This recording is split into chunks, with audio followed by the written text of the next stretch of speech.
Ephesians 6:9 is the last verse in this passage that deals with servants and masters. And again, each day I've prefaced it with saying God is not endorsing slavery, but He is saying if you're in a system to whatever degree, because some people feel that, hey, when you sign a contract with somebody, you're kind of their slave. So whatever system you're in, do it for the glory of God.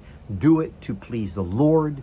Do it because it's the Lord who will reward you. So one last thought, and this does help us to understand that even in situations, in cultures that have systems that are not godly, they still can be redeemed for the glory of God. So listen to what he says in Ephesians 6, verse 9.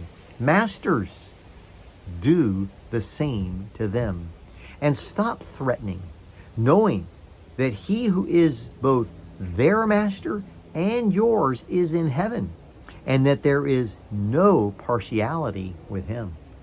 What a sobering thought for people in authority to realize that even though you might be the CEO, even though you might be the head of the organization, there's someone that is over you.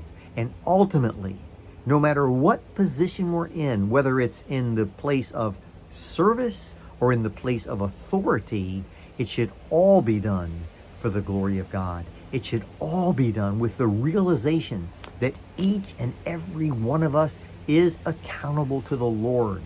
So, as a parent, as a child, as a husband, as a wife, as a servant, as a master, all of us are accountable above all to the Lord. If we go into our roles with the right attitude, with the view in mind that we are doing it for the glory of God, because it is the will of God, then we are able to have this confidence. God will know it, God will see it, and God will reward it. And also this realization that if we don't do it in the right way, God's going to hold us accountable. So those in authority have a great burden because they are accountable to one who is over all. And the great authority is the Lord himself. He's the one that we all ultimately submit to. So I encourage you today, do your role for the glory of God. Do your role because you know that it's what God's will is for you.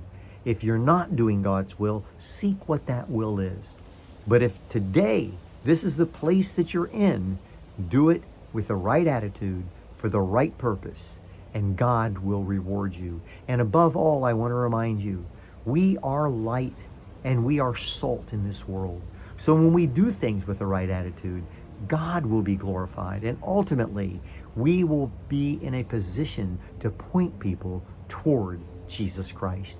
That is the greatest goal for every believer.